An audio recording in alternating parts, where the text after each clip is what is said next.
All right, check, check, check. Hope you all can hear me.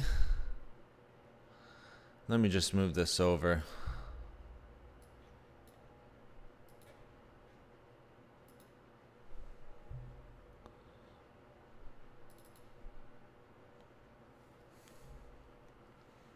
If you can hear me, give me a yes in chat.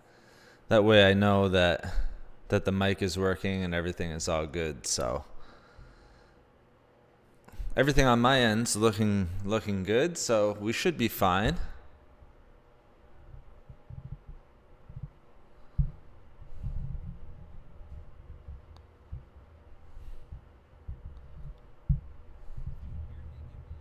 Is everyone good? Is everyone able to hear me? All right. Thank you very much, PLHTV. Thank you for letting me know. Thank you, everyone, for coming in. Hey, PLH. Hope you're doing well on this Wednesday morning. Hopefully I'm not coming in too hot on the mic here. I'm starting to get used to this by now. Now, I do have to apologize if you do hear me sipping on anything or drinking anything. I'm enjoying a nice cup of coffee. I just ate breakfast. Well, actually, my lunch, because I was actually up pretty early this morning getting the latest foods video up for you guys. I think you guys will enjoy it. It's actually on black tea. Very fun to research that video.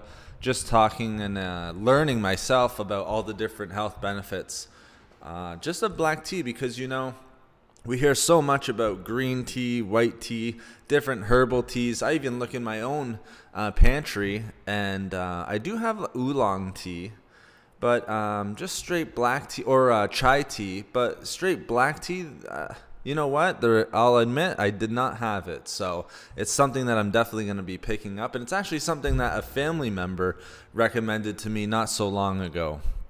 So I hope you guys do enjoy that video. If you enjoyed it, as always, please give a thumbs up. I always appreciate that. Or leave a comment just letting me know what you thought of the video.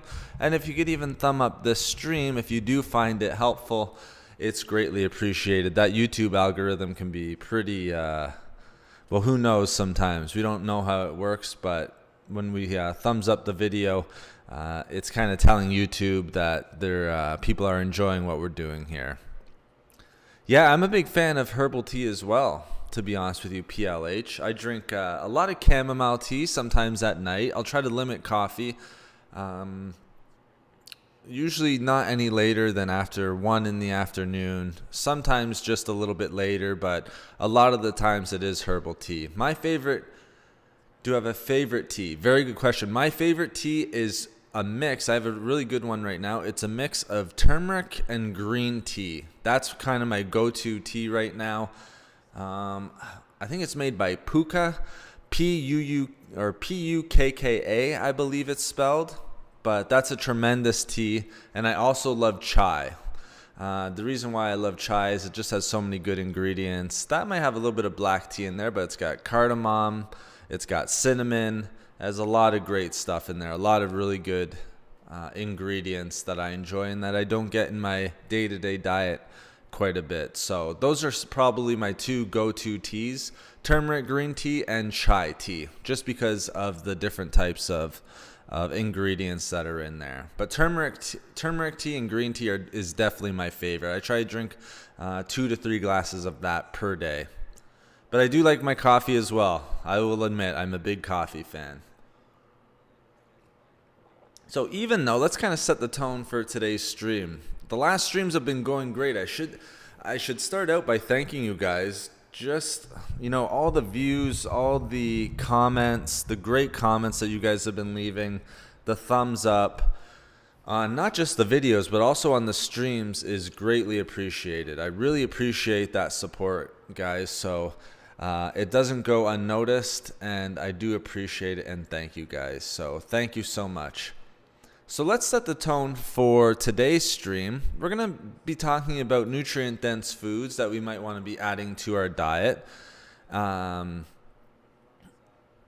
leaf tea. You know what? There's actually a cool one. I believe I have a video even this week that I put up with boiled, I believe it was boiled guava leaves. If you watch that video, you'll see tons of different benefits, Kuan, from that boiling guava leaf video. So when we're boiling it, we're actually usually turning it into a tea, drinking the liquid from those boiled guava leaves. And there's tons of benefits, tons of antioxidants in that. The leaves are actually, a very underrated piece of the fruit.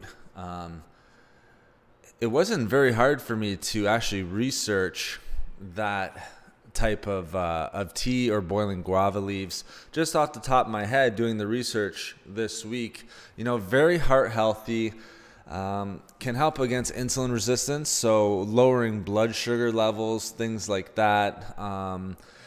Digestive system, not so much. I would kind of caution on the dietary fiber of guava leaf tea, just because you do sort of want to take in as much of that actual leaf as possible, but it does have antimicrobial properties, so it can help against things like diarrhea. I know I put in the video, it can help prevent constipation and irritable bowel syndrome, which is great.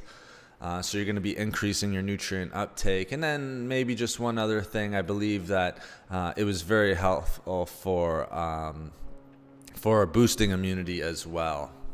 So guava leaf tea, way up there, and it's funny you mentioned that because we just did a video on that this week. So maybe check that out. It seemed to do pretty well, actually. I think a lot of people were interested in boiled guava leaves and perhaps making even a tea out of that. Lycopene. So lycopene. So do you have a specific question in regards to lycopene, Kuan, or maybe some fruits or vegetables that are high in lycopene?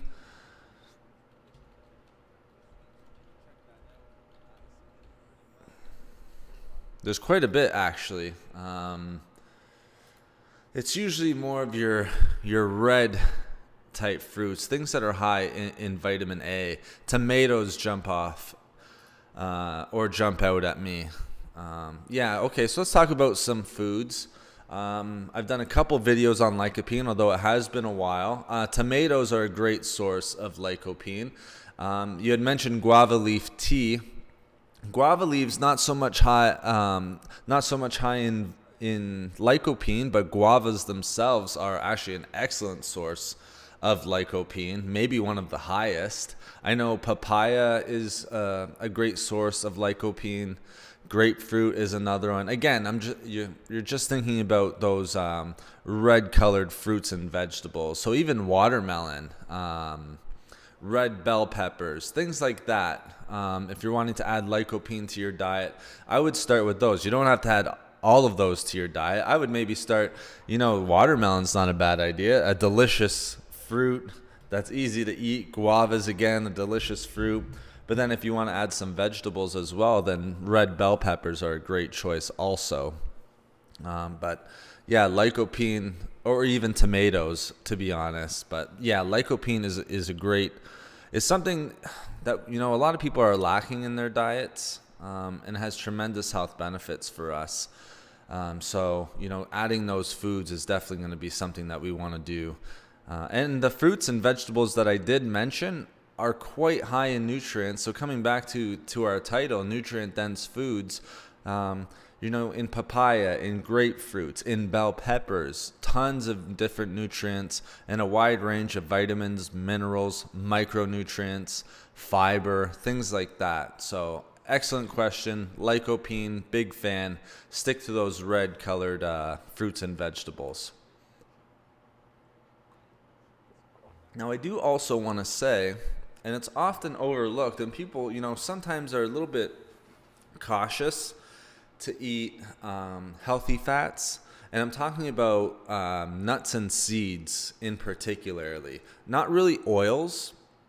Oils are really helpful in getting your, hey, no problem, Kuan, my pleasure. Thank you for the question. Oils are a good way to get healthy fats. So your polyunsaturated fats, your monounsaturated fats. Some of them can contain omega-3, omega-6 fatty acids, which is always great. I take fish oil every day, so I'm making sure that I get my omega-3s. I just had walnuts So that's again another omega-3 fatty acid source. But if we're talking about nutrient-dense foods, don't be too scared of, having in moderation nuts and seeds. They are a tremendous source of micronutrients, vitamins, minerals, fiber, things like that. But again, keep it in moderation because they're often also high in calories, as you guys probably know. So when I was having walnuts just now, I actually weighed it out. And I think 50 grams was something like 300 calories or 22 grams of fat. Now, in each gram of fat, there's going to be 9 calories. So if you're having 50 grams, which is not a lot, it's probably like 18 halves, so maybe 9 walnuts or something like that, maybe even less. If you're eating that much, you're already getting 22 grams of fat just with that walnut intake. So put that into perspective, guys. I like to sort of weigh it out a little bit. You can measure it in a cup because I also think it was maybe 1/3 of a cup equal to 50 grams. But my point being is if you can eat those in moderation, walnuts, Brazil nuts, almonds are a great choice. Those are incredible sources of vitamins, minerals, fiber, like I said. Almonds with the skin on, by the way. Keep the skin on. I wouldn't blanch the almonds. But those are a tremendous source of nutrient-dense foods. So, and also, don't be too scared of healthy fats. I've said this before, but there's so many people. We grew up in an era, or maybe the generation below me, maybe the generation below you guys as well. We grew up in this generation where, we were all scared of fat. That's why skim milk came out. That's why margarine came out. Butter went out the door. 2% or whole milk went out the door. But we shouldn't be scared of these fats, especially healthy fats, because even if you wanted to lose weight, we need healthy fats to lose weight. But I think nuts and seeds, those were just nut varieties. We haven't even gotten into seeds. Seeds are a tremendous source of nutrient-dense foods and can really contribute to overall health. Let's talk about some seeds that are very nutrient-dense. For one, you have pumpkin seeds, sunflower seeds, hemp hearts. Just off the top of my head, let's see if we can think of any other ones. We said pumpkin, sunflower. Those are the main ones that I have, and the hemp hearts as well. Flax seeds, let's not forget about flax seeds. All very nutrient dense, but we just got to remember that we should probably keep them in moderation. That way we're not eating too many calories. But I love flax seeds. Flax seeds I'll add to smoothies or I'll add to oatmeal, and it's a tremendous source of micronutrients. So again, don't be scared of adding those healthy nuts and seeds to your diet, especially if we want to increase nutrients into our diet as well. So I thought I'd point that out.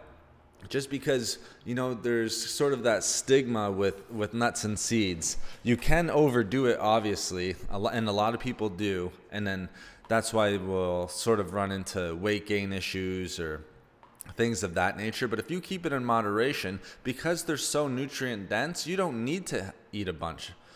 You don't need to have more than 10 almonds at one time, or a couple of Brazil nuts. How unbelievable is that? We can eat 3 to 5 Brazil nuts. I think even one Brazil nut, maybe 1 or 2, is your total daily value of selenium just right there.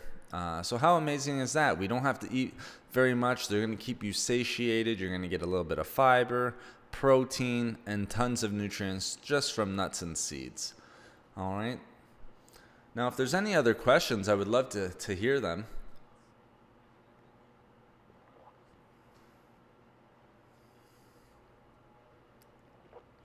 Is too much rice good or bad? Well, that's an interesting question, Kuwan.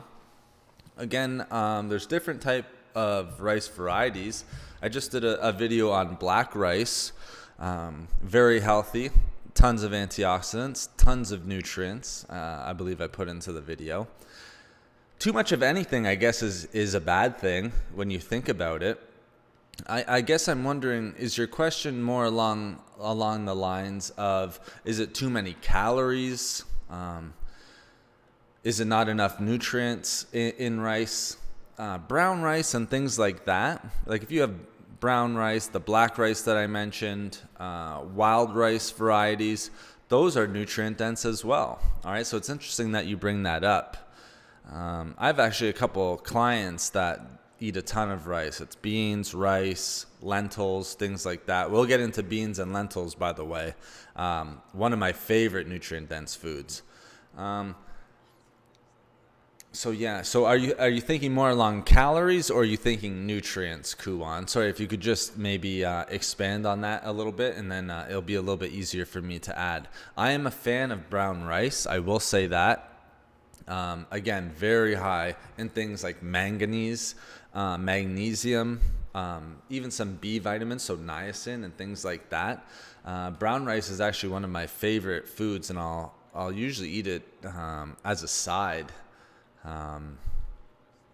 Just because it's so nutritious. I believe it has some good fiber in it as well. So if we took a look at brown rice, let's say, because I believe that's what you're eating. Is it brown rice? So if we look at brown rice, so kind of the things that I said is holding true. One of the highest, I guess, one of the highest nutrients in it is manganese. Next would be sort of selenium and magnesium, but then again, also B vitamins and B vitamins across the board. So like I said, thiamine, niacin, vitamin B6, pantothenic acid, which is just a fancy word for vitamin B5. You're getting all those different nutrients in there. So brown rice is great. And that's not it. Like, you're getting a ton of selenium. I believe there's some iron, not a ton of it. You will get some fiber and protein in brown rice. And this is just 1 cup of rice. So if you're eating 1 cup of brown rice, I don't know how much you're eating per day. But if you're eating 1 cup of rice, a couple times. Thank you so much for the thumbs up, by the way, guys. Thank you. I really appreciate that. But if you're eating a cup, a couple times a day, I wouldn't go over more than a few cups, just because of the calories. They're not super high in calories, and you have to eat a lot of rice, I guess, to really get the calories up there. I believe it's just over 200 calories per cup of brown rice cooked. So if you're eating like 3 or 4 cups, you're getting almost 1,000 calories just in brown rice alone. And again, sorry if you can hear me drinking my coffee here. White rice, not quite the same, Kuwan. Not quite the same, my friend. There's going to be a lot less nutrients in white rice than there is compared to like your wild rice and things like that. That's not to say that there isn't any nutrients in it, but it's a lot less when compared to your brown rice. A lot less. And I also believe a lot less fiber than compared to your brown rice as well. Like if we look at like magnesium, it's not even close. I believe there's hardly any, like with brown rice, magnesium was off the charts. 1 cup was almost giving you your daily value. I believe there's hardly any magnesium in white rice. So just food for thought there, no pun intended. Is there a fruit that is considered healthier than most? Okay, very good question. So let's think of some healthy fruits. All right, so fruits you can kind of keep simple PLH. Okay, I like to stick to more fibrous fruits. So like your apple, your pears, things like that. But I also like getting a wide range of citrus fruits as well, in moderation. So limes you could add into water. Lemons you could definitely add into water. Oranges are great. Some fiber in that as well. So fruits you can play around with. I mean, there's so many even exotic fruits out there that are very healthy that, I'm not sure if you're in the United States, but there are a ton of fruits out there that are super healthy for you, like rambutan. I hope I'm saying that right. even guavas and things like that. And guavas are another great choice. But with fruits, you really can't go wrong. Is there one healthier than most? That's an interesting question. Citrus fruits are very high in vitamin C and antioxidants, and even some studies. I usually don't put this in videos because I don't like talking about anti-cancer type stuff in videos, but lemons have been shown to even have some of those properties. But again, that's not something I like to throw out there. That's something more so for a medical practitioner. Again, I'm just a researcher with a passion for nutrition and for diet.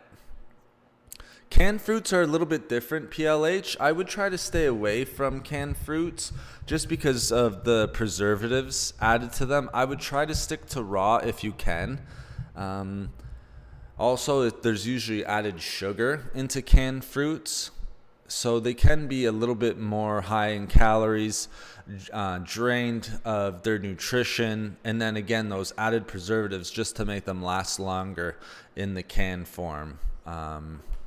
So I would try to maybe stay away from that if you can. So if you're having a hard time,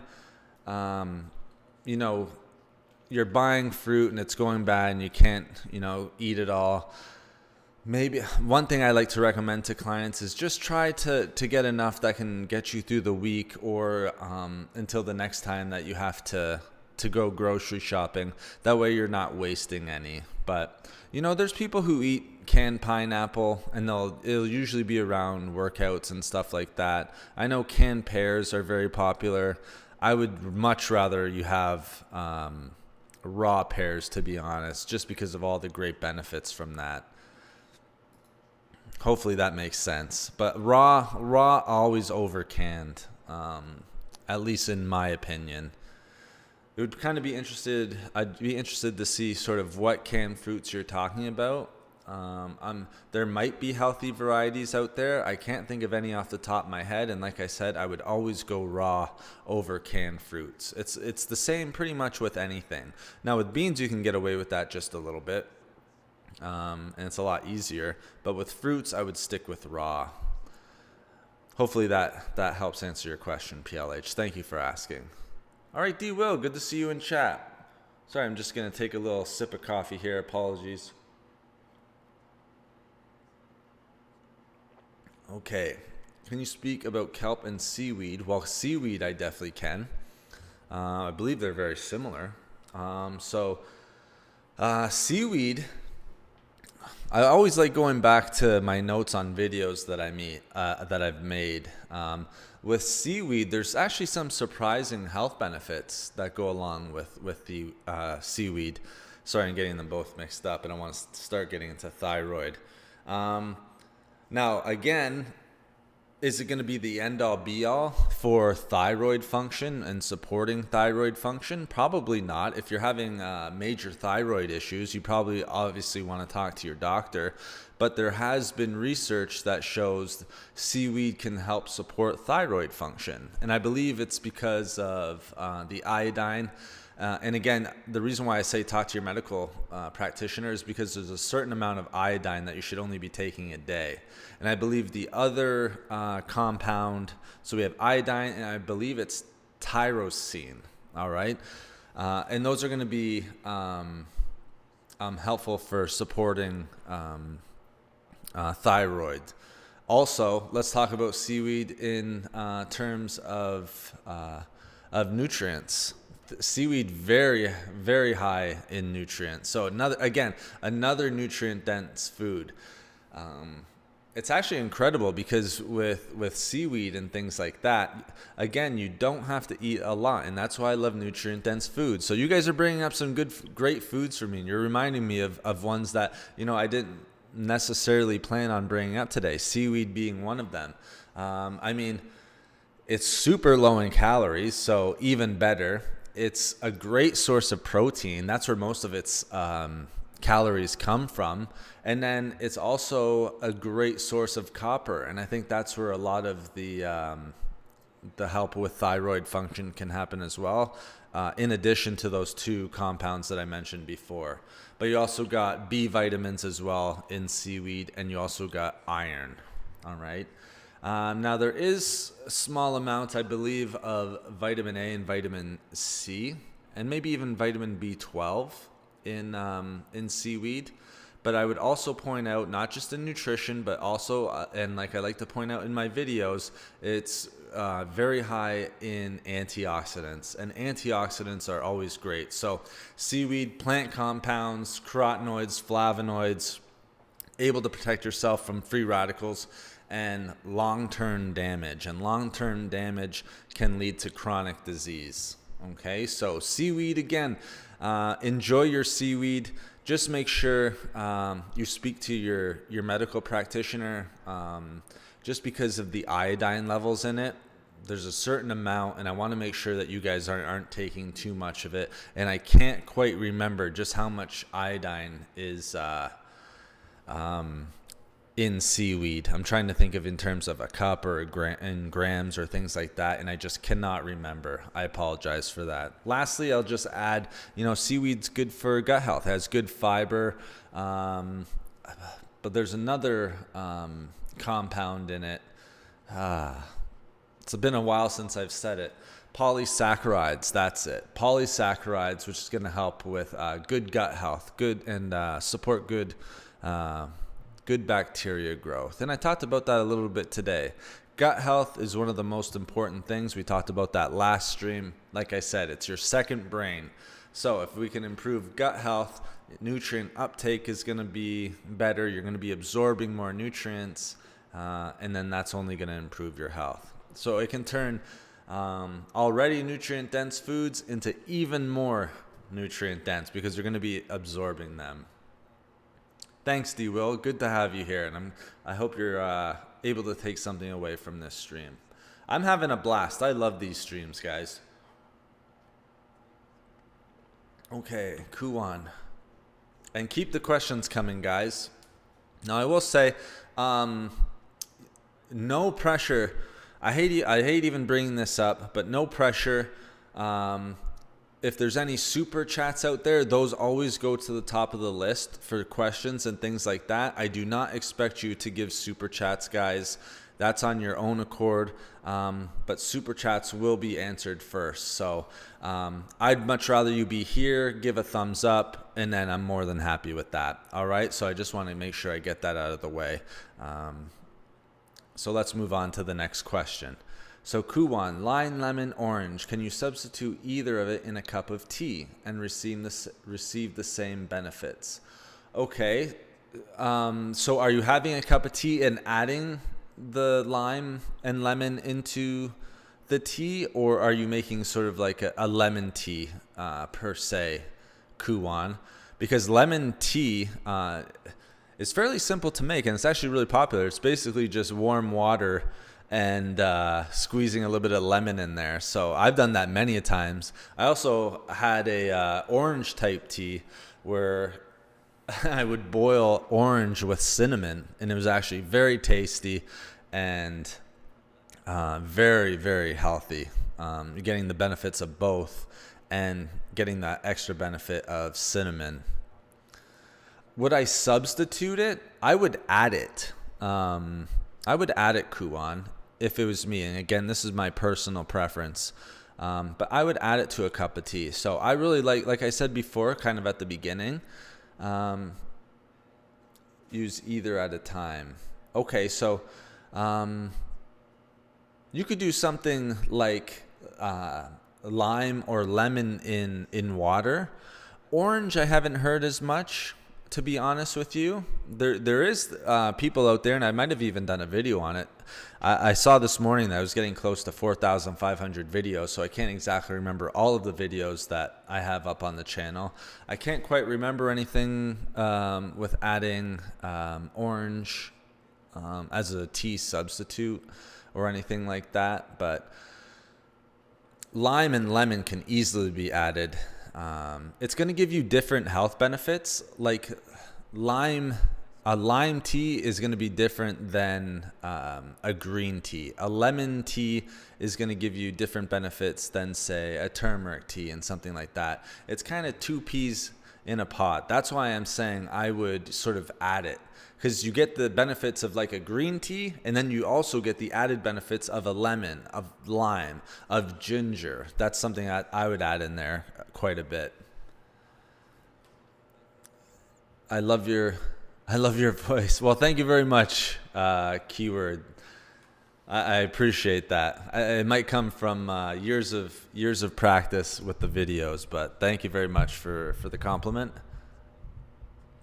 Have you ever done a video on elderberries? Yes, sir. I have done a video on elderberries. I might have done videos on every berry at this point, I think. But elderberries, again, one of my favorites. And very underrated. You don't see them eaten a lot, to be honest. Even in and around me, elderberries are kind of sparse, I guess. I have heard of the good and bad of elderberries, like risks involved, but I think it has to do more so just with it can contain, I guess, small traces of cyanide, almost sort of like apple seeds and things like that. And that's in some circumstances.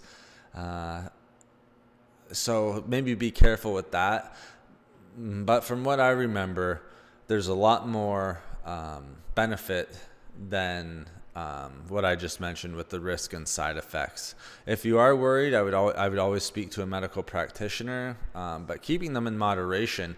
Very high in nutrients, vitamin C. I think pound for pound, they're one of the highest in vitamin C, and you don't have to eat a lot of them. Something like 100 grams is going to give you over 50% of your daily recommended intake of vitamin C.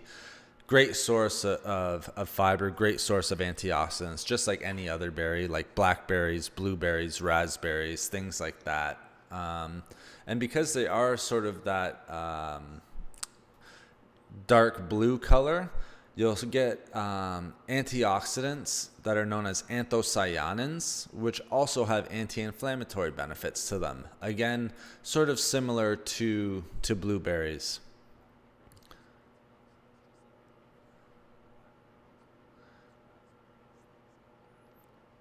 So I hope that helps, PLH. Okay, let's go on to the next one. Beets nutrition. Oh man, do I ever love beets. One of my first ever videos that I actually voiced over had to do with beets and beet juice. And actually maybe the first video that I ever put up on the channel was me showing how to boil and prepare beets.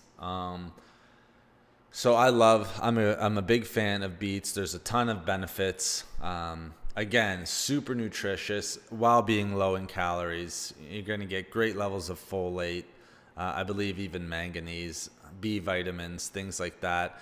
Maybe the most impressive thing with beets and their benefits is heart health. So beets are very heart healthy. And one of the things that they're very well known for is being able to help with blood pressure. And I believe that goes back to their dietary nitrates, not to be confused with the nitrates found in your processed meats or anything like that. A lot of people tend to get that confused. So yeah, very heart healthy, great for fighting inflammation. I have only good things to say about beets. And again, if we're talking about nutrient-dense foods, beets are one of those foods that you can definitely enjoy. How much should you eat? Well, you definitely don't want to overdo it. It's hard to say how much, just based on your size, how you're actually consuming it. I always stick to something like one beet, maybe two.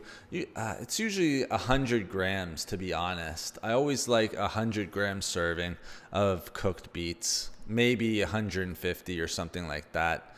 I would just make sure, you're not overdoing it. Anything, even a good thing that's too much of a good thing can be a bad thing as well. So because it's so nutrient dense, you really don't have to eat a whole lot. And like I said, I keep it to about 100 grams, and I think that's just a couple of cups of beets. One way that I like to enjoy is just putting it into my smoothies. I'll boil it, cut it up, and this is a single beet, so it's again not that much, and then I'll add it to my smoothies. Hey Joshua, hope you're doing well. Thanks for stopping by. I always appreciate you coming in here and commenting on the videos. Thanks so much. Yeah, elderberry tea is definitely growing in popularity. All these herbal teas, you're seeing more and more herbal teas that are growing in popularity. Before it used to just be like your chamomile or peppermint or spearmint tea. Now you're seeing a whole bunch of different ones pop up. You're welcome, D. Will. I hope that helped answer your question. And yes, beets are very healthy. Just make sure, again, always in moderation. And they will have those anthocyanins due to their dark color. So great anti-inflammatory as well. I know people who will eat beets before a workout because it can enhance athletic performance. I think it's due to the nitric oxide that's created. And I think that nitric oxide is what gives it the benefits of of helping with blood pressure as well. So people are now drinking beet juice before and after workouts. So kind of interesting to think as well. And good evening, Robin. Sorry, I hope I didn't miss you there. Any remedy to increase height? Unfortunately, not that I know of, Robin. I think your best bet is to just continue to eat healthy. You know, the more healthy foods you eat, the better chance you're getting those nutrients, and you're not having any deficiencies or anything like that. Have there been studies on foods that can increase height? Not that I've seen, unfortunately. That would be more genetics. But, you know, you can certainly help your chances by making sure you're eating whole foods, getting tons of nutrients in there. But again, I'm certainly not going to come out in here and recommend a certain food that's going to help increase height. Again, that's more genetic. I hope that helps, Robin. Ginger and lemon tea always rids my head. Oh, ginger and lemon tea. I think I was just talking about that keyword. I love adding ginger to any type of tea, to be honest with you, to green tea, to turmeric tea, to warm lemon water. I'll add ginger in there, just cut a little chunk off. Maybe I'll grate it up a little bit, because sometimes I'll even like just to eat the ginger as well to get the entire benefits of it. But yeah, I definitely enjoy it. It's in spirulina too. Sorry, I missed that. Sorry, what was in spirulina keyword? Is speech therapy helped to overcome stammering? Sorry, Robin, I'm not exactly sure what you mean. If by stammering, do you mean like a stutter? Generally, I try to keep the questions to, and I'm not calling you out or anything like that. One thing I will say is I try to keep the discussion around nutrition and diet and things like that. But, you know, if there's a problem with stuttering or anything like that, it seems like speech therapy is your way to go. But again, please talk to your medical practitioner about that. Hot peppers, all varieties and their properties. Sorry, D-Will, can you break that down for me? Are you asking if hot peppers, because there certainly is a lot of varieties out there. Geez, just off the top of my head. And man, they make popular YouTube videos these days. Hey, my pleasure, Robin. Always a pleasure answering your questions. So thank you for asking, and I hope you can get maybe talk to your medical practitioner and you can get a better answer than the one I can give. So I'm not going to come on here and give you an answer to something I'm just not aware of. So thank you again for asking. Oh, anthocyanins in spirulina. Yeah, you know what? Anthocyanins are, you know, they're one of those anti-inflammatory um, foods that are sort of found in a lot of different healthy foods. I can't remember. You're actually um, reminding me of just the importance of spirulina and its powerful antioxidants and anti-inflammatory properties. Um, is it anthocyanins or is it? I believe there's another. I might have to look it up. I hate looking up because I like trying to remember off the top of my head. It might be phycocyanine, instead of anthocyanins, but I could be wrong. It could be anthocyanins as well, because I know the main active component of spirulina is a compound called phycocyanin. The only reason why I know that is because I add spirulina to my smoothies pretty much every day. I add quite a bit of powders to it, but you could be 100% right. There could be anthocyanins in there as well. I just can't remember seeing that or remembering that off the top of my head. Sir, could you explain how to increase weight in early 20s? All right, so we're getting into questions that are kind of up my alley because my background is in diet and in training, so increasing weight is very easy. Now, I do have a fast metabolism, Robin. Is there an issue with you increasing your weight? That would be the first thing. That would be the first thing I would ask you. Are you a hard gainer? Are you an ectomorph? There's three types of body types. There's ectomorph, mesomorph, and endomorph. And endomorph is usually someone who can gain weight quite easily. Mesomorph, they can gain muscle a little bit more, but they will gain some fat. And ectomorph are what we call hard gainers. It's hard for them to actually gain weight. So maybe let me know. Are you having some trouble increasing weight? And again, that might be something you want to talk to your doctor about, because there's numerous, even if you are an ectomorph, that doesn't mean that you can't increase weight. So maybe there's something else that might be going on. So talking to your doctor is definitely something that you might want to do. What is Growth Boom Pro? Never heard of that, Robin. Growth Boom Pro. Never heard of that. Is that a sort of supplement or something like that? I can't say I've ever heard of Growth Boom Pro, to be honest with you. What do you think of carrots, Kuan? Okay.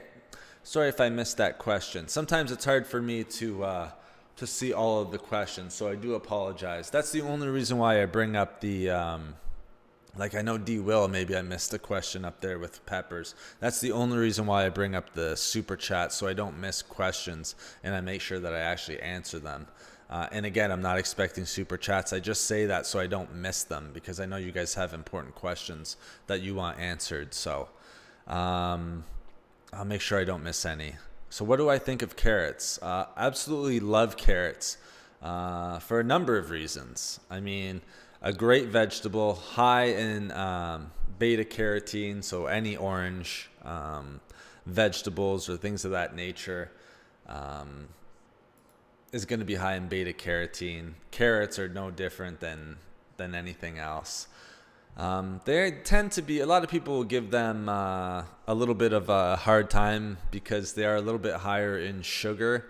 But even still, there's a lot of studies out there with carrots that show that they can help with weight loss. So as long as I would eat them raw, because then you're getting the fiber benefits of them as well.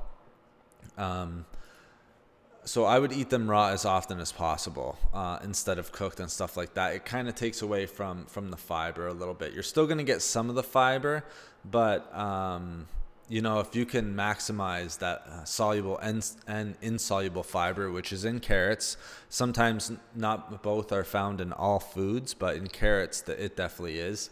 I would definitely try to eat them raw. It's also going to boost eyesight just because of that vitamin A, so beta carotene, like I was saying. So it can help maintain healthy eyesight, especially as we get older. It can help with the prevention of macular degeneration, cataracts, things like that. It's very high in lycopene. So I can't remember who asked about lycopene before, but that's another food that's a good source of lycopene. And then maybe I'll just say one more thing, or maybe two more. It's great for digestion, obviously, because I'll build off the fiber.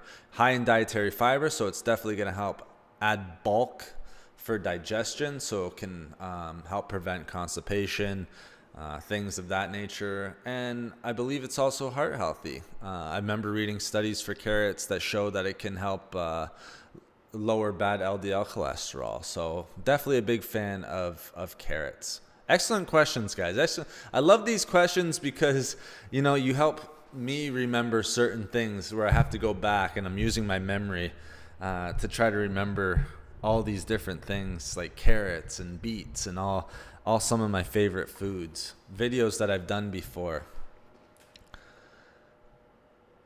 Endo. So you're an endomorph. So you're not gaining weight as a endomorph, Robin?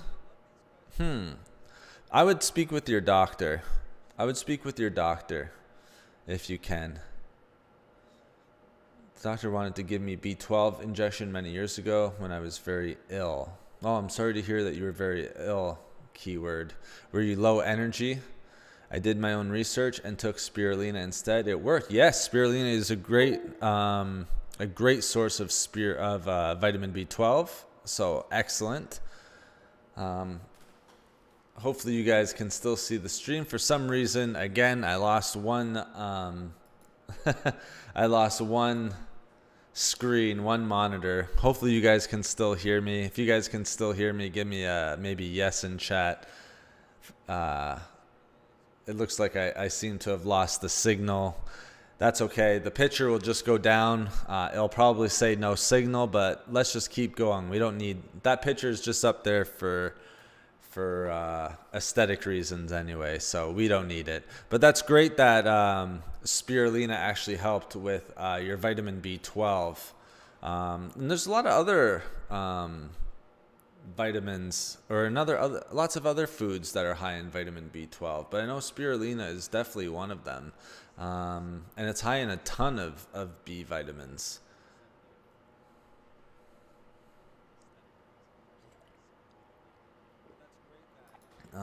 So yeah, okay, great. I'm glad you guys can hear me. So yeah, with spirulina, it's kind of interesting because with doctors, they want to try to, and thanks guys, thanks for pointing that out. I wonder if they did tests on you for vitamin B12, because I know spirulina can be high in B12, but I know it's even higher in other B vitamins. So maybe it was the other B vitamins that were, helping, especially with the blood test, red blood count. But very interesting, and I'm glad that it helped. Hot pepper. Okay, D-Will, let me get to your question here, buddy. I know you've been asking about peppers. Sorry about that.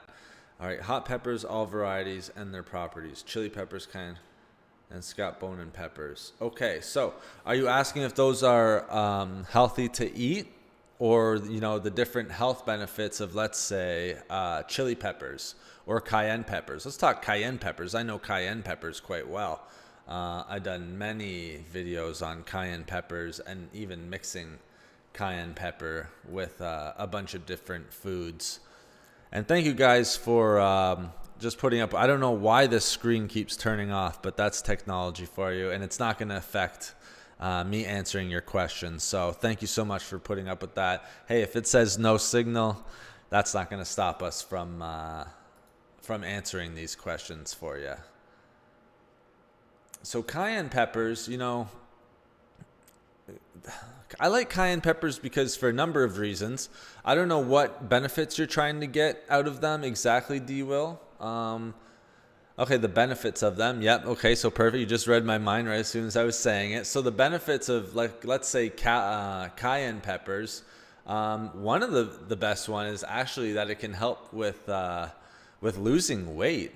There's been tons of studies. Now, I'm not sure if you know that the main active ingredient in cayenne peppers is capsaicin. Kind of hard to pronounce.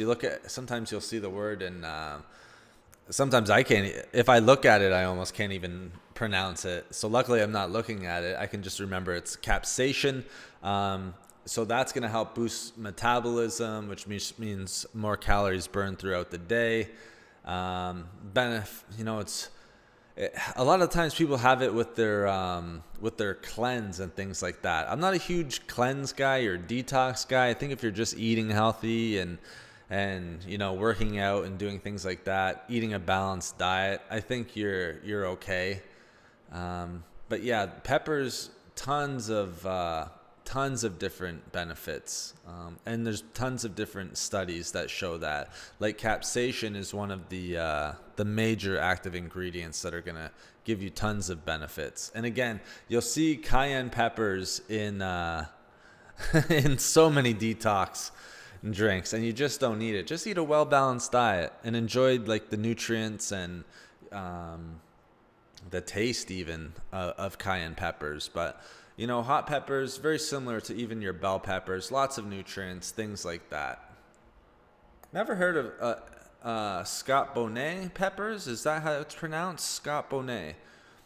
I can't say that I've heard of everything, so I'm always honest with you guys. If I haven't heard of a certain pepper or a certain variety of something, I will always say that. So I will never steer you guys in the wrong direction. How to overcome stuttering. Sorry, Robin. For that, again, that's a much better question for your medical practitioner or speech therapist, something like that. Again, just like I was just saying, I don't want to steer people wrong, and that's not something that I really have a background at all in.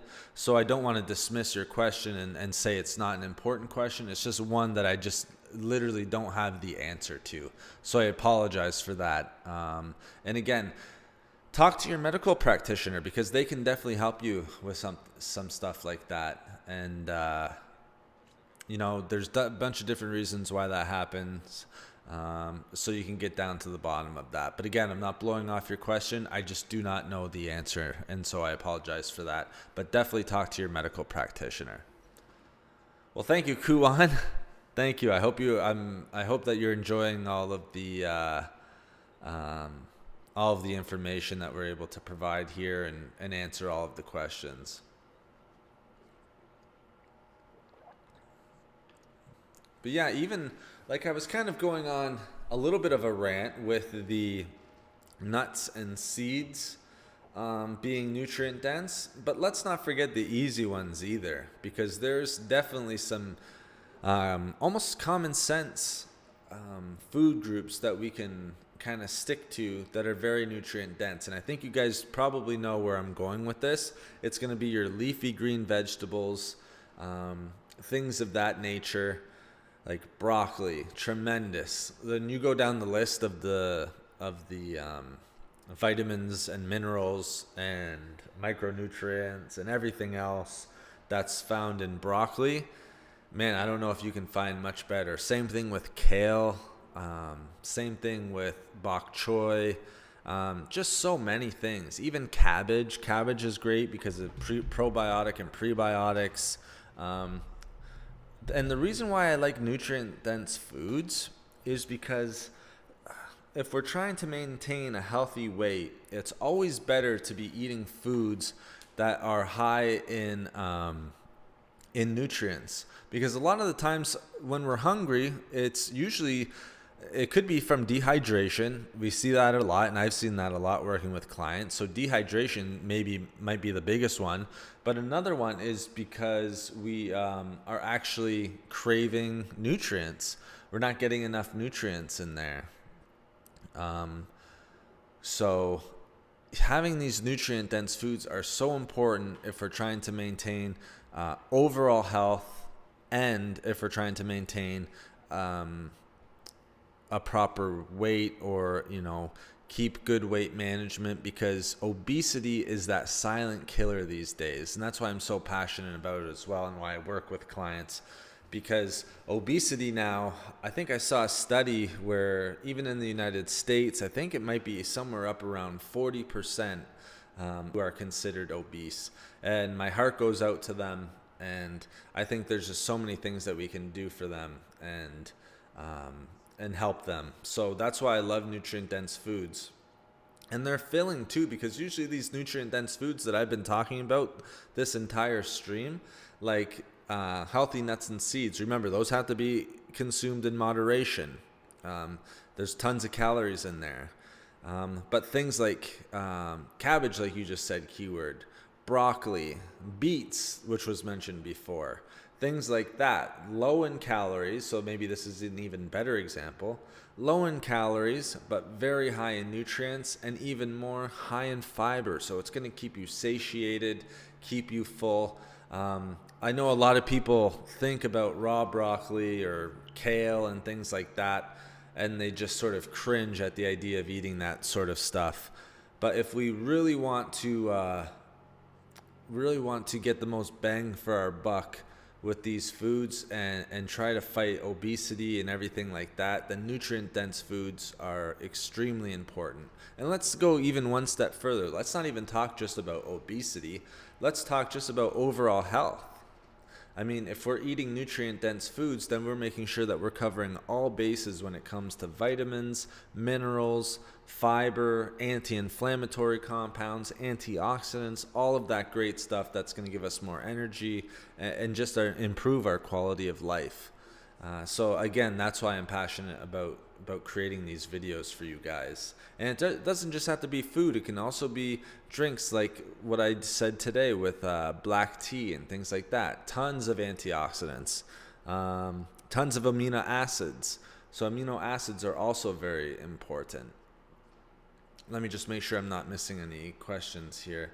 I love cabbage. It's also, yes, very high in vitamin C.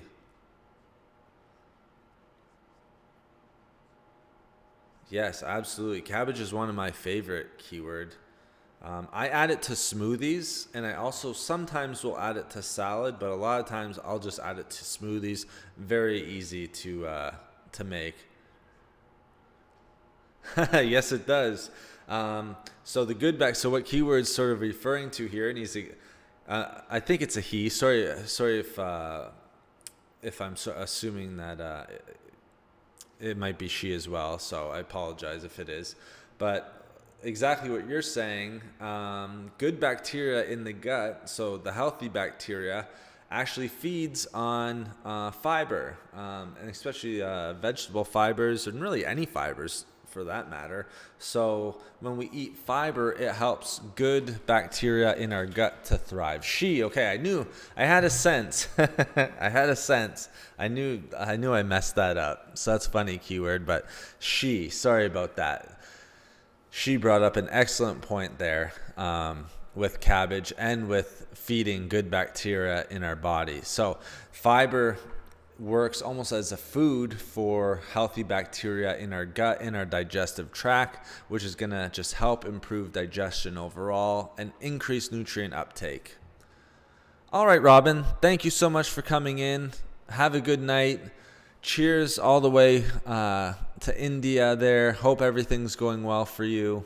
And thank you again so much for coming in and chatting with us about health and diet and wellness and all that good stuff. So have a great day, and thank you again. But yeah, keyword, absolutely. It's really important that we get that fiber for digestion, and then even more so, not just for digestion, but also for feeding that good gut bacteria. So important. I take a probiotic every single day. I try to eat a ton of fiber every day. I think I'm getting more than enough fiber at this point. I almost could maybe even cut back a little bit, but my fiber intake is quite high right now. So, not just for good bacteria, for a good bacteria environment in the gut, but also it helps keep me satiated, and it keeps me full throughout the day as well. Is there any other foods that you guys want to go over? Oh, it's coming, Robin. The content won't stop. Trust me. It's usually daily videos. We put one out, or I put one out just before I got on here. I was making sure that I was finishing it before I got on stream, and it's on black tea, and I hope you guys enjoy it. And if you do, a thumbs up is always greatly appreciated. But I hope you guys just enjoy the video. Yeah, probiotic, absolutely. I take a probiotic. I'll take one. I'll kind of take it at different times during the day. Actually, keyword. Sometimes I'll take it at night. Sometimes I'll take it first thing in the morning. I don't think there's really a good or bad time to take it. But for me, it just sort of changes. Sometimes I'll take it at dinner time and things like that. So it's kind of always changing. But I just make sure, the important thing is I make sure that I take it. With COVID-19, any advice for our health? What should we be eating and vitamin needed? Okay, well that's that's a good question, D. Will, but I don't like getting too much into like COVID-19 talk. I will say this though, immunity is very important. Okay, so boosting our immune system. There's been studies where vitamin D has been effective with everything that's going on out there. Antioxidants has been very helpful. I know zinc has been quite helpful as well. So I'll take an antioxidant blend right now. It's a mix of like a vitamin A, C, E, selenium is very good. And then I think it even has added zinc to it. And so for me, that's a great way to kind of boost your immunity overall. Now, also boosting immunity, it goes beyond just vitamins and stuff like that. You want lots of antioxidants and you want anti-inflammatory foods as well. All right, and a lot of the time they go hand in hand. So if you're eating high antioxidant foods, you're also probably getting a good portion of anti-inflammatory foods, because if we have inflammation throughout our digestive system and things like that, it's gonna be a hindrance to our overall immunity and can lead certainly to chronic disease. Yeah, so immune defense. So exactly sort of what I'm saying. Just healthy vitamins, kind of like what I was talking about with the antioxidant blend that I take. Antioxidants, anti-inflammatory, and things like that. Even with your digestion, increasing nutrient uptake. This is why digestion is so important, and having probiotic is so important for your immune system. So those are a few things that I would take as well. But yeah, vitamin D is one of those big ones that I hear quite a bit these days.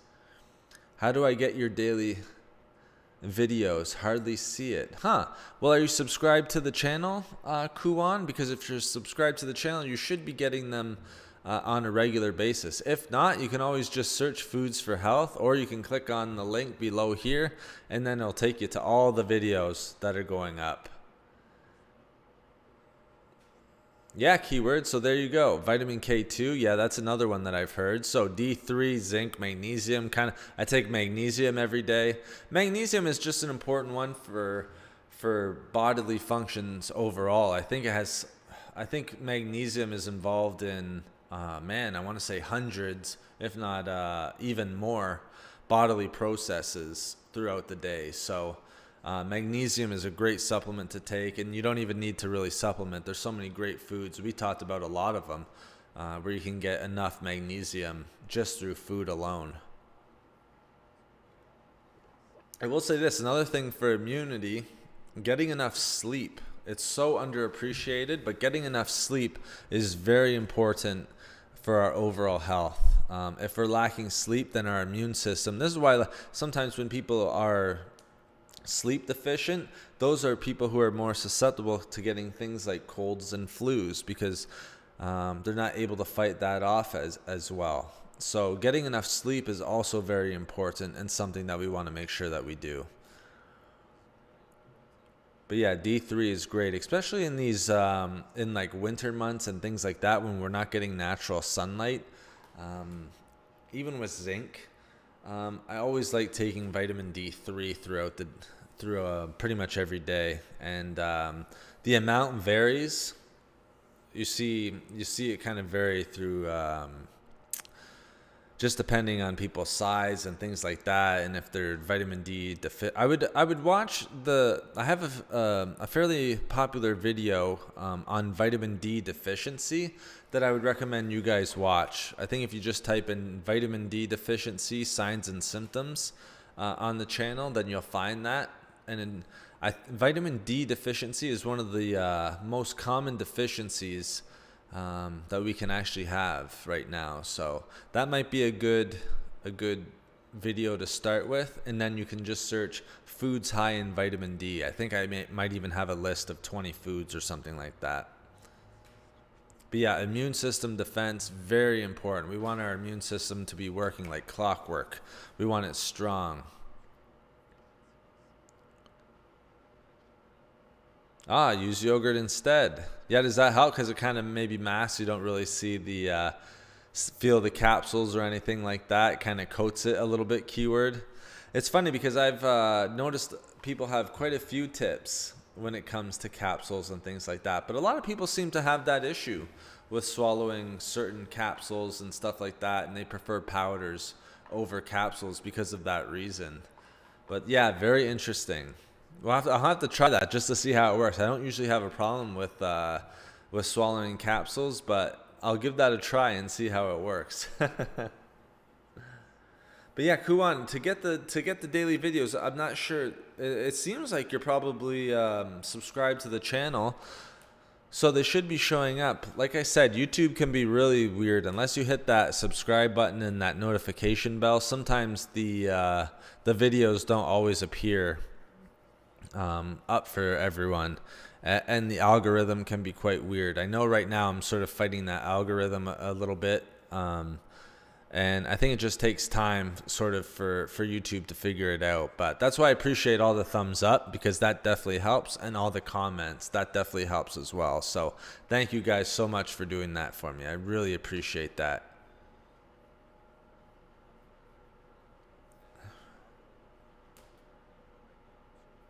Interesting. Ladyfingers. I believe that's known as I don't want to mess up ladyfingers here. Is there another name for ladyfingers? I believe it's did we talk about it before with okra? Would that be another name for it, Kuan? Because I know it could also be called ladyfingers as well, I do believe. Let me know, because I believe you're talking about okra. And if you are talking about okra, ladyfingers like 5, keep it in water overnight. In the morning, take a glass on an empty stomach. What do you think about this simple mixture? Well, okay, okra, yeah. So okra, that's sort of what I figured, because I remember talking about that okra video, and I was actually surprised just how much people enjoyed okra, and just how healthy it was for you, because I had never actually had it. I've had it since, after seeing all the nutritional benefits. But yeah, I know some people who will do that, who will sort of let it infuse throughout the day. It's got such an impressive nutrient profile. You can definitely let it sort of infuse into the water. If I'm being 100% honest with you, Kuan, and you can definitely do that, but I would try to eat it, if not raw, then try to actually eat the okra itself. It can be added to recipes or anything like that. Just because some of the benefits, you're not going to get all the benefits of the high levels of nutrients. Like, it's a great source of vitamin C. I believe it's even high in vitamin K. A lot of these almost like leafy green vegetables are great sources of vitamin K. So I do believe it's a good source of vitamin K1. You're not going to really get as much of that from just letting it infuse. You will get some. I'm not saying that you won't get any, but you're kind of lessening just how much you're actually going to get. Same thing with the antioxidants, the polyphenols, flavonoids, things like that. Um, Quercetin might be in there, or isoquercetin, things like that, which is a really powerful antioxidant. You're gonna and fiber as well, so digestive health. So maybe I would do a mix of both, but I would also try to make sure that you're actually eating the okra itself, rather than just letting it infuse overnight in water.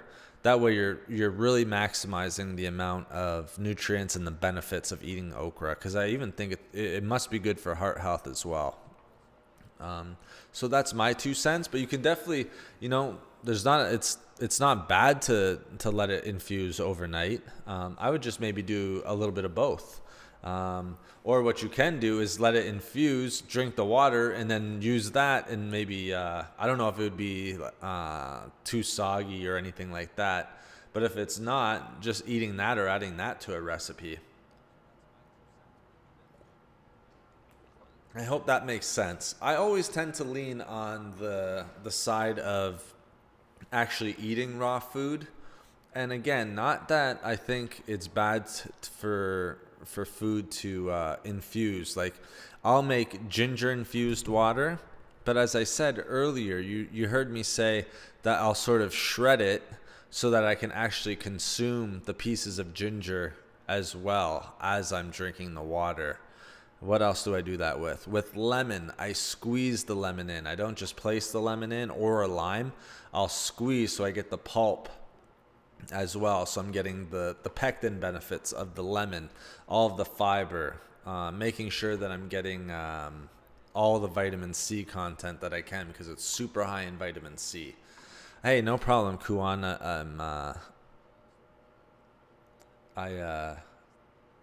I'm very happy to answer that for you, and that's just sort of my take. I do the same pretty much with every food. That's the one thing with lemon water, is people will sort of just place the lemon into it, but they're not getting a ton of the benefits that come with actually squeezing some of that pulp into there, or the juice, or getting, that pectin fiber, which gives so many benefits, and antioxidants and anti-inflammatories that are connected with it. Well, thank you very much, D. Will. I'm glad you're getting a lot of information from it, and I appreciate the feedback. I appreciate all the feedback, guys. Thank you so much. I'm glad everyone's enjoying it just as much as I'm enjoying it. Trust me, I love these streams. I want to do as many as I can, because I know not only is it informative, as you're saying, Will, for yourself, but it's also informative for me, and it keeps me sharp. And it allows me to sort of talk about my passion. I love working out, and I love the diet side of things. And, it's just one of those things that when you're passionate about something, it doesn't feel like work, and it's actually a privilege to be able to answer questions from you guys. And to help people. Because you guys are asking great questions. I mean, we're getting things from vitamin D3 and K2 to ladyfingers and okra into water. What else have we been getting? Probiotics, cabbage, all this different stuff. Questions on beets. So you guys are doing a great job asking questions yourself. I'm very impressed. Very impressed. I'd say another thing, just adding on to it, just with general health, because we've touched nutrient-dense foods fairly well, I would say. Stick to your healthy fats in moderation. Stick to your fruits, fibrous fruits if you can. Stick to your leafy green vegetables. And it doesn't have to be leafy green vegetables again, guys. It can be any type of vegetable. Bell peppers are super high in nutrients and super nutrient dense. Some of the highest nutrients found in there. I think bell peppers actually have the highest vitamin C content pound for pound than anything else. Pound for pound, broccoli has the highest protein. I mean, you're not going to get as much protein eating 100 grams of broccoli than you would 100 grams of chicken, but it's actually quite high when you consider that it's actually a leafy green vegetable. Oh, and thank you so much for putting up with the no signal sign on there. We had a nice picture up there for those of you who are coming in. We had a nice picture of green of vegetables and different fruits and amazing foods. But for some reason, my other monitor just sort of shut down. It lost signal. So I'll have to figure that out. And so we got this nice no signal. No signal picture up there, but like I was saying, it doesn't really matter. The important thing is that we're asking questions and we're able to answer them and share information on here.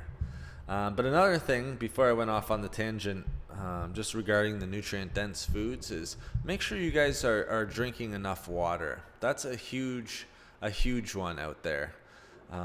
There's just so many people who are dehydrated, and if you really look at how much water you're drinking per day, I would challenge you to maybe track it a day or two and just see how much you're actually drinking, and then write it down and then sort of figure out how much you are, because that 8 to 10 glasses a day is very, very important.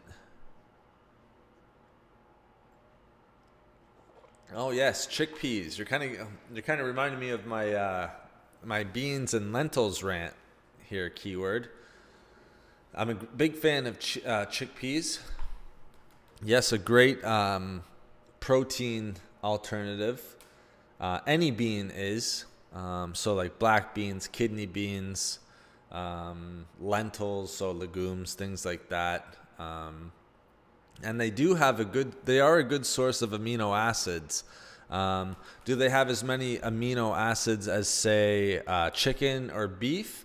Not quite, but you are getting quite a few amino acids in those chickpeas and beans and everything like that. Plus, you're also getting a ton of nutrients. So again, going back to nutrient-dense foods, vitamin B12 for beef, but for chickpeas, manganese, magnesium, B vitamins as well, potassium's huge amount of potassium. Off the top of my head, what else can I remember? Phosphorus, copper, all that good stuff. Chickpeas, black beans, amazing source of all that good stuff. What should use foods, vegetables to enhance my fitness performance? Natural nutrition.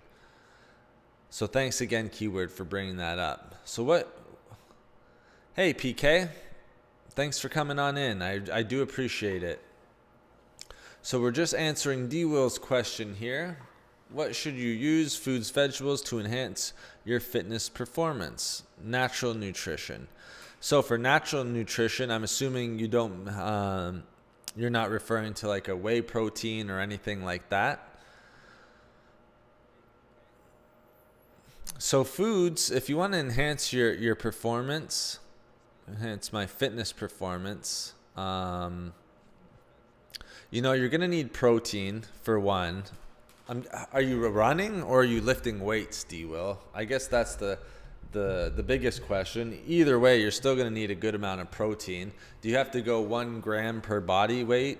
No, but 0.6 might be a good start for you. Sardines. So are sardines healthy for you? PK, is that what you're asking, my friend? Excellent question, because we have yet to get sardines asked today. If you can stomach sardines, I'm kind of on the fence with sardines, to be honest, but sardines are incredible. D-Will, just give me a little bit more background as to what sort of fitness you're doing and what you mean by natural nutrition. Okay, both. All right, let me get back to that then, D-Will. You're right up my alley, so I have a lot to say about that, but I'll just talk about sardines. Sardines are one of those oily fish that is going to give you a great deal of omega-3 fatty acids, PK. So that's important, which is great because, those omega-3s is going to be very good for, fighting against heart disease, chronic heart disease, things like that. It's also going to be really good for reducing inflammation. Again, good for heart. Maybe even lowering blood pressure, if I can remember correctly. And getting omega-3s can be very tough in the diet. unless you're supplementing it with like fish oil or something like that, then it can be very tough. So I love sardines for their omega-3 fatty acids. It's an excellent source of vitamin B12, okay? And I emphasize that because vitamin B12 is going to give you an energy boost. And it's going to help with cardiovascular system as well. So again, you see a trend here, very heart healthy. All right, we're limiting chronic disease. I believe there might be some vitamin D in it. I can't quite remember, but I do believe that there might be some vitamin D. Maybe a lower amount, but there could be trace amounts of it in there.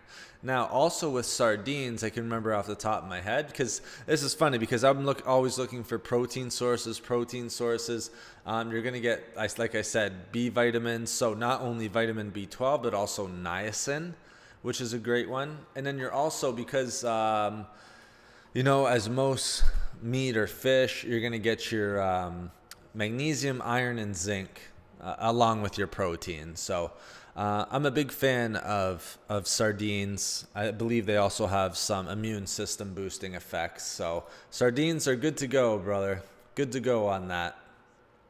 Okay, so let's talk a little bit about running and weight training here. Here, D Will. Nice, PK. I do as well, especially now in these kind of gloomy doldrums of winter where I am. So let's talk about running and weight. So foods and vegetables, fairly simple. It's going to enhance. We talked a little bit about beets, how there's studies that show that actually enhances physical performance. But what's going to enhance physical performance? Nutrient-dense foods. So going back to your leafy green vegetables, going back to any vegetable, really, healthy fibrous fruits. After a workout, a lot of studies suggest having a banana because potassium is going to help enhance recovery after your workout. And after we work out, our body's kind of drained of glycogen, so we need to refuel that, and bananas are a way to do that. It's a very fast digesting carbohydrate. It's not a complex carbohydrate. Now you're going to need protein sources as well. And all of those clean protein sources, I don't know if you use whey protein or if you're against whey protein, doesn't matter. You can have eggs. Eggs are one of the most bioavailable proteins that there is. So I would have at least one yolk. Then, you could have egg whites or something like that. Don't be afraid of the yolk. People are always afraid of cholesterol, but, cholesterol intake is not going to have a huge effect on serum cholesterol levels, so your total cholesterol levels, unless you're eating like 12 eggs a day for super long time or other high cholesterol foods. So you will need proteins and stuff like that. Now for running, you're going to need so whey protein. There's like vegan type ones. There's pea protein coming from there's beans, legumes, lentils, so like your vegan or vegetarian proteins. You don't need that type of stuff. I only kind of just threw that out there because it's an easy way to get protein. But you can always stick with stuff like eggs, chicken, lean beef, things like that, and you'll be 100% fine. There's even more that I can't, if you're okay with dairy, things like Greek yogurt, you don't have to eat a lot.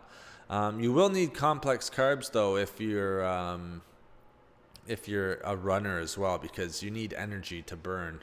If you're only eating proteins and fats, it's going to be very tough for you to run. But I would stick just with your proteins, your complex carbohydrates, and lots of healthy vegetables.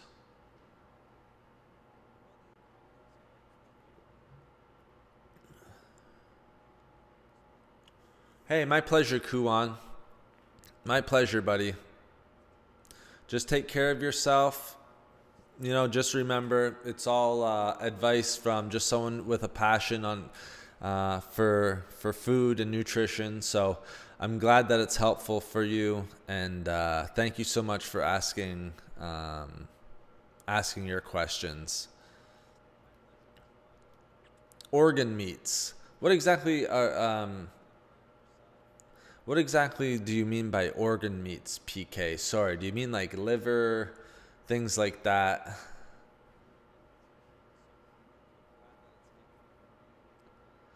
Pork brains and eggs. Never had pork brains. Can't say I've ever had that, but eggs I definitely have. Yes. Eggs I have pretty much every day. Is it true that our bodies produce more cholesterol if we eat less of it? I haven't actually heard of that.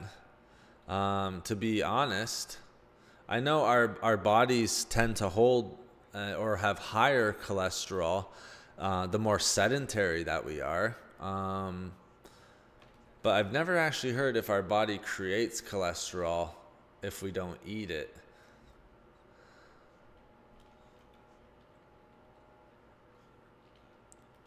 That's an interesting question, and one I'm trying to think of.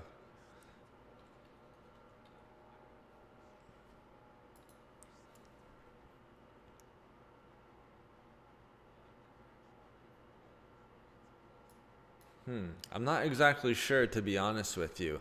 Keyword. That's an interesting question, though. Produce more. I know cholesterol is made from the liver.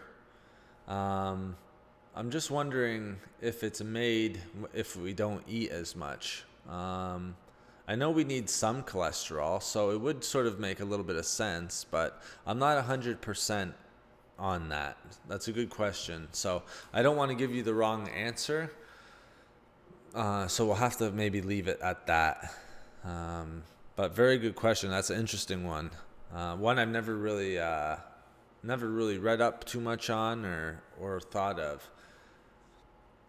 But I do know that the more sedentary we are, the more likelihood our serum cholesterol levels are going to be higher. And there's just tons of studies on that. So a lot of the times high cholesterol is created because we're not active, or we work long hours, maybe at a computer, things like that. And then also with genetics, some people are just more supposed or deposed to having higher cholesterol than others. It's the same thing with blood pressure. I know that can run in families, and it's very tough. They work out a lot, they maintain a healthy weight, yet they still have high blood pressure. So that I do know for sure.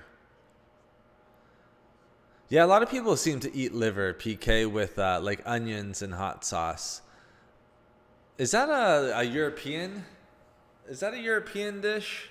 I feel like that could be like English or Scottish or something like that. I could be wrong about that, but I do feel, I don't know if we have that over here or if it's in like the States or anything like that, but it seems like it is. I could be wrong with that also, but liver, onions, and hot sauce. I never really tried that myself, to be honest. I don't eat a ton of organ meats. The meats that I usually eat are like your very lean beef, chicken, turkey. Phew, that's probably about it, to be honest with you. And then my other protein sources would just be eggs. Love eggs, egg whites. I handle whey protein just fine, so I'll have whey protein, cottage cheese sometimes. I'm fine with dairy and Greek yogurt. So those are a lot of the protein sources. It's English. That's what I thought. Kind of nailed it there. It sounds English. It just sounds English to me, D. Will. English or like Scottish, one of those two things. But that's very interesting. So before we end up, guys, is there anything else that we want to go over? Any other questions before we wrap up here? I think we did a good job. We've been going for pretty much an hour and a half already. So time flies by, and time flies by. I'm getting hungry too. I'm not gonna lie. I'm definitely getting a little bit hungry. Keyword. Go in there and eat something. Fish. Okay. Oh, you're English as well. Ah, cool. We got a lot of people from England in here. It's always interesting to hear where people are from. We've had India, Sri Lanka, United States, all over the world.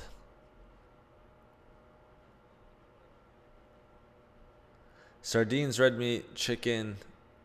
Haggis, I stay away from. Never had haggis, my friend. Never had haggis. I can't give an opinion, yes or no, on it. I've never tried it. Sardines, red meat, chicken, pork, eggs. Good for me since constantly suffering from dysplasia, acid reflux, IBS, and cholesterol, which is best for me. Well, I would speak, if you're suffering from all of that, Kuwan, I know you can't really speak to your doctor, but that's something that your doctor is probably gonna kind of want to give an input on. I know that things like pork or sardines might be a little bit tougher. Red meat as well, especially with IBS. Cholesterol, you got to be careful with. If that's something that you're high in, then yeah, you definitely got to be careful with that. Maybe even and cut back on the proteins a little bit, but that's a lot to be suffering with. So it's very hard for me to say which one is actually best for you, not knowing your entire background or how long you've been dealing with that type of stuff or just how bad it actually is.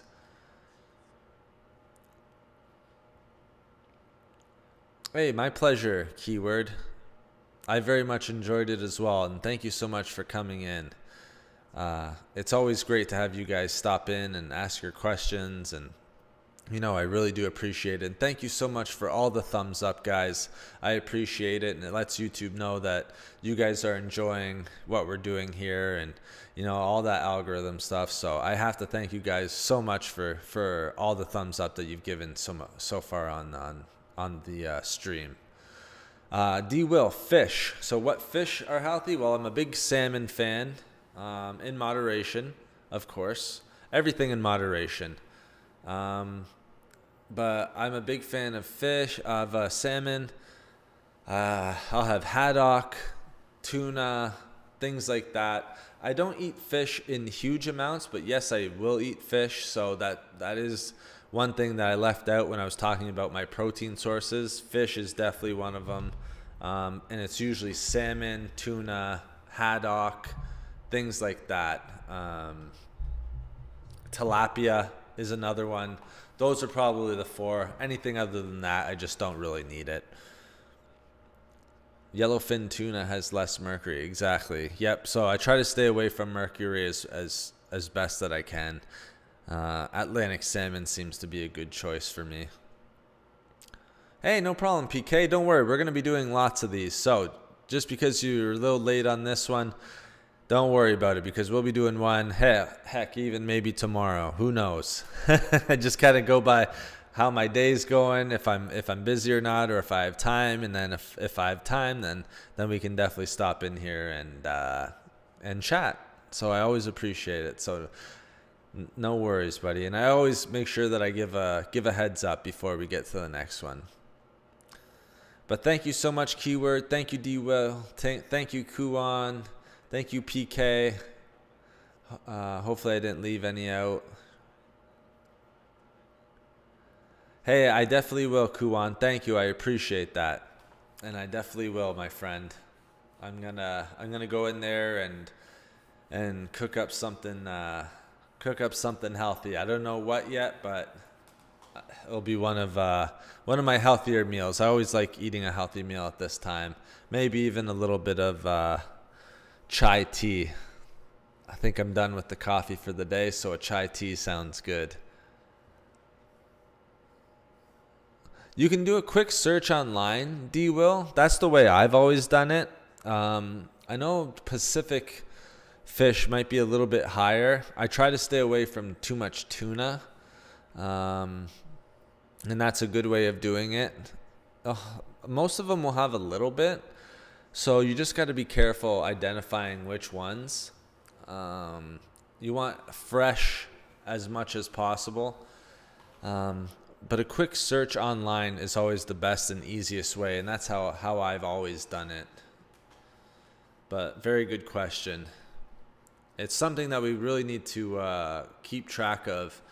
I remember when that first started a number of years back, and people were starting to get worried about the mercury in fish. So it's always, even from a young age, that's always been something in the back of my mind and something that I've always kind of considered. So just make sure that you're careful as well, and everyone else is also. Nice one, PK. That's the English humor right there. I love it. All right, guys. Well, if that's everything, let's end it for today. I will do well. You guys do the same. Cook up something healthy. Keep those vegetables coming in. Keep those nutrient-dense foods coming in. Enjoy the video from today, black tea, if you didn't have a chance to watch it. Thank you so much for all the thumbs up. I do appreciate it. And like I said, we're going to be doing more of these in the future. These won't be going away. So we'll definitely have more time to chat and to answer your questions. So thanks again, guys. We'll end there. And I do appreciate every single one of you. And thanks so much for all the support over the last number of years. All right. Have a good day, guys. Take care. And we'll see you soon. My pleasure.